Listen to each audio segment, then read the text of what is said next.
Assalamu alaikum wa rahmatullahi ta'ala wa barakatuhu. Barkamu da yau, barkamu da sake saduwa da ku a daidai wannan lokaci. Na san tabbas wasu da yawa za su yi matuƙar mamaki wajen ganin cewa wannan babban mawaƙi wato Nura M Inuwa da kuma wannan babbar yarinya mai suna Fatima da kuma wannan babban malami mai suna Sheikh Ibrahim Aminu Daurawa. Akwai mutane da yawa wanda suke ta maganganu dangane da Nura M Inuwa, musamman ma da ake batun cewa Nura M Inuwa zai ƙara aure ko ma ya ƙara aure, wasu kuma suke cewa ya rabu da matarsa ko kuma zai rabu da ita. Maganganu suna ta yawo dangane da hakan, wanda har yanzu wani ba shi da wani takaitacciyar magana dangane da hakan. Babu wani wanda ya ce yau ga maganarsa ta fito kan cewa ai ya ƙara auren ko kuma zai ƙara auren ko kuma suna tare da matar shi ko ba sa tare. Mutane suna ta maganganu akan hakan. Hakan ne yasa muka ce bari mu waye muku da kanku, kuma bari mu waye muku da tunaninku domin ku tsaya ku saurari ainihin gaskiya, kuma ku daina kokonto, kuma ku daina maganganu akan abubuwan da ba su dace ba. Shi kansa wannan babban malami akwai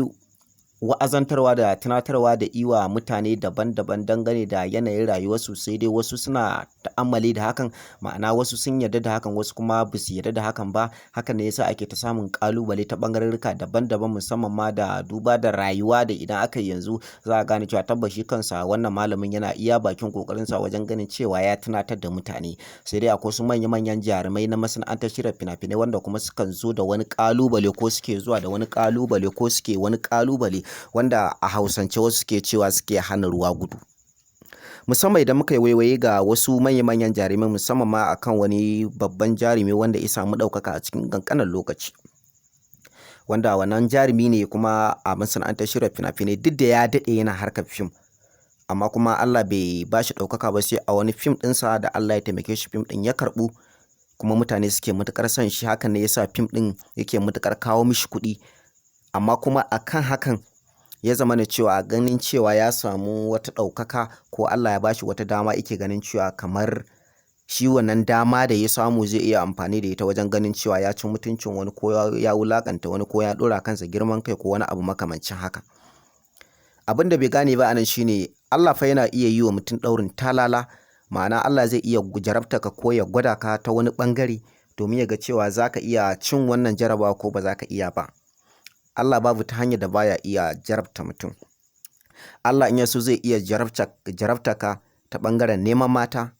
in ya so zai iya jarabta ka ta ɓangaren shaye-shaye, in ya so zai iya jarabta ka ta ɓangaren sata, in ya so zai iya jarabta ka ta ɓangaren faɗa, in ya so zai iya jarabta ka ta ɓangaren haƙuri, in ya so zai iya jarabta ka ta ɓangaren cin bashi, in ya so zai iya jarabta ka ta ɓangaren talauci, in ya so zai iya jarabta ka ta ɓangaren arziki, in ya so zai iya jarabta ka ta ɓangaren rashin lafiya, in ya so zai iya jarabta ka ta ɓangaren ƙarya, in ya so zai iya jarabta ka ta ɓangaren munafurci, in ya so zai iya jarabta ka ta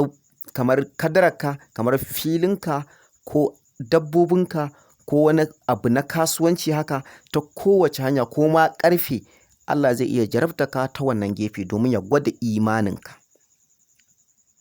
Idan mutum ya tsallake wannan imanin, sai ka ga mutum ya samu nasara duniya da lahira. Idan kuma mutum ya kasa tsallake wannan jarrabawa, sai ka ga mutum ya rasa duniyar, ya rasa lahira. Babu ta hanyar da Allah baya jarabta mutum. Shi kansa wannan babban jarumi, musamman ma idan aka yi waiwaye da yanayin jarrabawar da Allah yi mishi, wasu sukan ce tun yanzu, wasu suke cewa ya faɗi, domin a shekarun baya kamar yadda aka faɗa ya daɗe yana harkar fim. Za a iya cewa ya kai shekara 10 zuwa 20 yana harkar fim, amma kuma bai samu dama ya samu ɗaukaka ba sai a wannan lokacin Allah ya ɗaukaka shi. Sai dai kuma bayan wannan dama da Allah ya bashi, ya ɗora kansa girman kai, ya ɗora kansa wani jijji da kai, gani ike idan kawai ya je guri ayi wani kamar celebrity ko wani superstar ya je guri, wanda har wasu guraren ma idan ya je baya son ya yi wa mutane magana, musamman a cikin